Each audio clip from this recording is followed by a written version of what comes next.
সম্প্রীতির বন্ধনে আবদ্ধ হোক পাহাড় ও সমতলের প্রতিটি মানুষ, এই আহ্বানে রাজধানীতে উদযাপিত হলো পার্বত্য অঞ্চলের প্রধান বর্ষবরণ উৎসব। 11টি পাহাড়ি জনগোষ্ঠীর উপস্থিতিতে মুখর হয়ে ওঠে পার্বত্য চট্টগ্রাম বিষয়ক মন্ত্রণালয় প্রাঙ্গণ।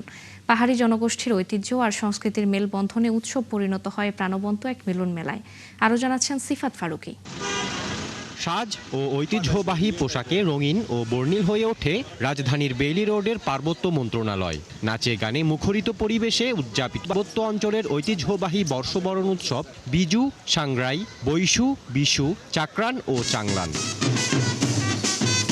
পুরনো বছরকে বিদায় জানাতে রবিবার অনুষ্ঠানে অংশ নেন আদিবাসী সম্প্রদায়ের মানুষ। সকলে মেতে ওঠেন বর্ষবরণের আনন্দে।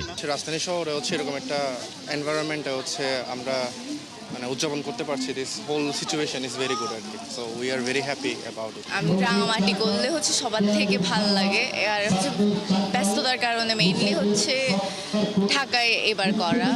সবাই মিলে যে আমাদের বর্ষবরণের যে অনুষ্ঠানে একত্রিত হয়ে খুব আনন্দোৎসব, এটা খুবই দেখার মতো উচ্ছ্বসিত একটা অনুষ্ঠান। উৎসবটা সবার সাথে আনন্দ করতে পেরে খুবই ভালো লেগেছে। আমরা সারা বছর এই উৎসবের জন্য ওয়েট করে থাকি, অনেক ভালো লাগছে।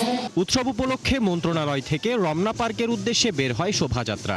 এতে অংশ নিয়ে পার্বত্য চট্টগ্রাম বিষয়ক মন্ত্রী দীপেন দেওয়ান জানান, বর্ণিল এই উৎসব সবার।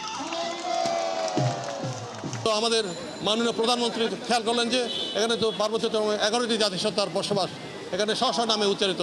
সেখানে উনি ঘোষণা করেছেন যে যার উৎসব স্ব নামে হবে।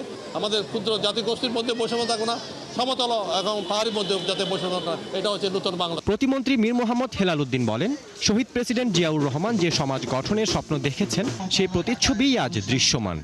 বাংলাদেশের প্রথম রাষ্ট্রপতি শহীদ রাষ্ট্রপতি জিয়া রহমান যে বাংলাদেশি দর্শন বাংলাদেশিদের জন্য দিয়েছেন, যেখানে সকল ধর্ম, বর্ণ, গোত্র নির্বিশেষে সকলকে বাংলাদেশি হিসেবে একটি পরিচিতি দিয়ে ঐক্যবদ্ধ করার চেষ্টা করেছেন, তারই ধারাবাহিকতায় আমাদের মাননীয় প্রধানমন্ত্রী বাংলাদেশ জাতীয়তাবাদী দলের চেয়ারম্যান জনাব তারেক রহমান এমপি মহোদয় রংধনু জাতি গঠনের যে প্রত্যয় ব্যক্ত করেছেন, আজকের এই র্যালিতে আপনারা সেই রংধনু জাতিরই একটি প্রতিফলন দেখতে পাচ্ছেন।